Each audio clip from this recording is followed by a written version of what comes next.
সে একজন বিচারক হয়ে কেন আমাকে এই নোংরা কথাগুলো বলল? সে আমাকে এই নোংরা কথা বলে শুধু আমাকে অপমান করেনি, পুরো নারী জাতিকে সে অপমান করেছে। আমি তো একটা ধর্ষণের বিচার চাইতে গেছি। আমি 2024 সালের এপ্রিল মাসের 4 তারিখে নারী শিশু 8 কোর্টে একটি ধর্ষণ মামলা দায়ের করি। মামলাটি চলাকালীন ধর্ষণ আসামি আমাকে 3 বার হত্যা করার চেষ্টা করে। যথেষ্ট পরিমাণ প্রমাণ থাকা সত্ত্বেও আমি সেই আসামিকে আজ পর্যন্ত বিচারের আওতায় আনতে পারিনি। সিআইডিকে দেওয়া হয় আমার মামলাটি তদন্তের জন্য। সিআইডি তদন্তকালীন আমাকে বারবার অফিসে ডেকে নিয়ে বলে, আপনি মামলাটি আপোস করে ফেলেন। মামলাটি আসলে আপোস করলে আপনার জন্য ভালো, কারণ বাদী অনেক শক্ত, আসামি অনেক শক্ত, আপনি কিছু করতে পারবেন না। তা আমি বলি যে না, আমি তো আপোস করার জন্য মামলা করিনি, আমি মামলা করেছি আমি ন্যায় বিচার চাওয়ার জন্য, আমি ন্যায় বিচার চাই। তো সিআইডি কর্মকর্তা বারবার চেষ্টা করে ব্যর্থ হয়ে তাদের ঊর্ধ্বতনকে দিয়ে আমাকে ডেকে নেয়। ডেকে নিয়ে সে ঊর্ধ্বতনও আমাকে বলে যে আপনি মামলাটি আপোস করেন, এতে করে আপনার ভালো হবে, টাকার বিনিময়ে আপোস করেন। আমি তাকেও না করেছি যে না, আমি টাকা পয়সার বিনিময়ে কেন, পৃথিবী লিখে দিলেও আমি আপোস করব না, আমি ন্যায় বিচার চাই বাংলাদেশে। তো তখন তারা ব্যর্থ হয়ে বাধ্য হয়ে তারা একটি রিপোর্ট 9-1 ধর্ষণ মামলা কোর্টে তারা পাঠায়। হ্যাঁ, তার আগে একটু কথা বলি, সেটা হচ্ছে এই সিআইডিরা যে ঘুষ নিয়েছে মোটা অঙ্কে, তার একটি রিপোর্টও করেছে দেশ টিভি। দেশ টিভিতে একটা রিপোর্ট আছে তাদের এই ঘুষ লেনদেনের বিষয়ে। তো মামলার রিপোর্ট গেল কোর্টে 2 বছর পরে। 2 বছর পরে কোর্টে গেলে কোর্ট থেকে যেটা করেছে, গত জুলাইয়ের 14 তারিখে আসামি নন ডেটে 30-40 জন আইনজীবী নিয়ে এবং বার কাউন্সিলের সভাপতিকে নিয়ে তারা কোর্টে আসে জামিন চাইতে। জামিন চাইতে আসলে তারা যেহেতু নন ডেটে এসেছে, আমার লয়ার ছিল না।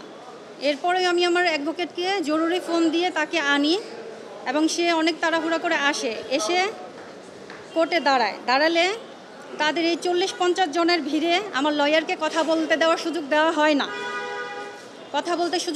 না। বিচারক একটাই কথা বলে, আপনারা মামলাটা আপোস করেন। ধর্ষণ মামলা 9-1 বলে আপনারা আপোস করেন। তো আমি বলছি, স্যার আমি বিচার চাইতে আসছি, আমি মামলার কোনো আপোস করতে আসিনি। আপোস করলে তো সিআইডি ডাকছে, আমি তখনই করতে পারতাম, বা আরও অনেকের মাধ্যমে তারা আপোস করার চেষ্টা করেছে, আমি করিনি। বিচারক বলেন না, আপনার মামলা আপোস করেন, আপোস না করলে সমস্যা হবে, আপনারা 2 পক্ষ বাইরে গিয়ে কথা বলেন, আমি আপনাদেরকে লাঞ্চের পরে ডাকবো। আমি বিচারককে বারবার বলছি, স্যার অনুরোধ করি, আমি কোনো আপোসে যাব না স্যার, আমি বিচার চাই। বলে আপনারা যান, বাইরে গিয়ে কথা বলেন। তো আমাকে আর বিবাদী পক্ষ 2 পক্ষকে যখন বাইরে পাঠায় কথা বলার জন্য, আমরা তো কথা বলবো না। আমার লয়ার যেহেতু নন ডেটে আসছে, আমার লয়ারের আরেকটা কোর্টে মামলা ছিল, শুনানি ছিল, তাকে ইমার্জেন্সি সেখানে যেতে হয়েছে। আর আমরা তো জানিও না যে তারা আসবে। পেশকার আমাকে ফোন দিয়ে বলছে যে আপা আসামি আসছে, আপনি যদি পারেন চলে আসেন। আমি 15 মিনিটের মধ্যে কোর্টে গেছি সেদিন।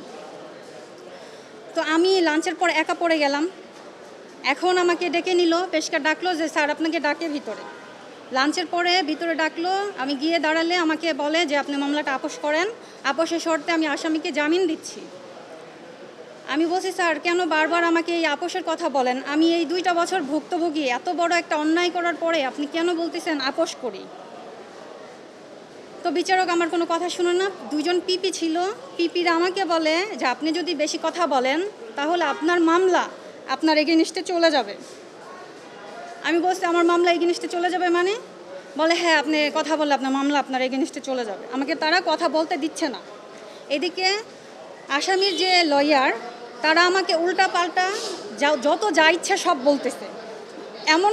বিষয়টা এমন যে মামলাটা করে আমি অপরাধ করেছি, অন্যায় করেছি, আমি মামলাটা করা আমার উচিত হয়নি।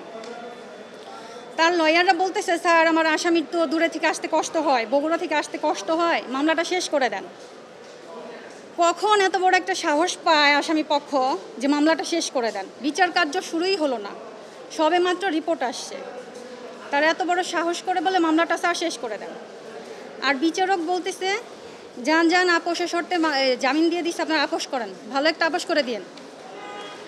আমি বিচারককে বারবার বলি, স্যার আমি বিচার চাই, দেখেন আমার সাথে যে জঘন্যতম ঘটনা ঘটছে, 3বার আমাকে হত্যা করার চেষ্টা করছে, দেশ টিভিতে নিউজও হয়েছে তারা যে ঘুষ লেনদেন করছে, আর তারা আমাকে এখনও হুমকি ধামকি দিয়ে যাচ্ছে, আমার কাছে কল রেকর্ড আছে, আসামি বললে আমার ক্ষতি হবে, বড় ধরনের ক্ষতি হবে। এত কিছুর পরেও স্যার আপনি যে আসামিকে যদি আপনি বাইরে রাখেন আমাকে হত্যা করবে, আমাকে হত্যা করলে স্যার তখন কি হবে? তখন কি আপনি বিচার করবেন? বলে হ্যাঁ হ্যাঁ আমি তখন বিচার করব, যদি হত্যা করেন আমি তখন বিচার করব। এটা বলার পরে আমি বলছি, স্যার আমি কিছুতে আপোষ করব না, আমি মরে গেলে আপোষ করব না, আমি আপোষের নাই। এই বিচারক বলে আমাকে, আপনি হোটেলে হোটেলে গেছেন, নোংরা কাজ করছেন, আপনি নোংরা মহিলা, আপনি এগুলা করে বেড়ান।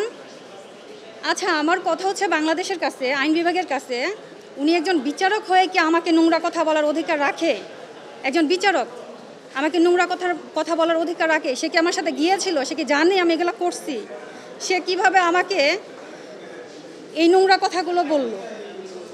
সে এত কঠিন নোংরা কথা বলে কি করছে? সে মানবাধিকার লঙ্ঘন করেছে। আমি তো একজন নারী, আমারও তো সম্মান আছে। ভরা কোর্টে, ওপেন কোর্টে সে বলে আমি নাকি নোংরা কাজ করে বেড়াই। তাহলে আমার প্রশ্ন আপনাদের কাছে, সে কি আমার সাথে গেছে? সে একজন বিচারক হয়ে কেন আমাকে এই নোংরা কথাগুলো বলল? সে আমাকে এই নোংরা কথা বলে শুধু আমাকে অপমান করেনি, পুরো নারী জাতিকে সে অপমান করেছে। আমি তো একটা ধর্ষণের বিচার চাইতে গেছি, এটাই আমার মহা অন্যায় হয়েছে তাদের কাছে।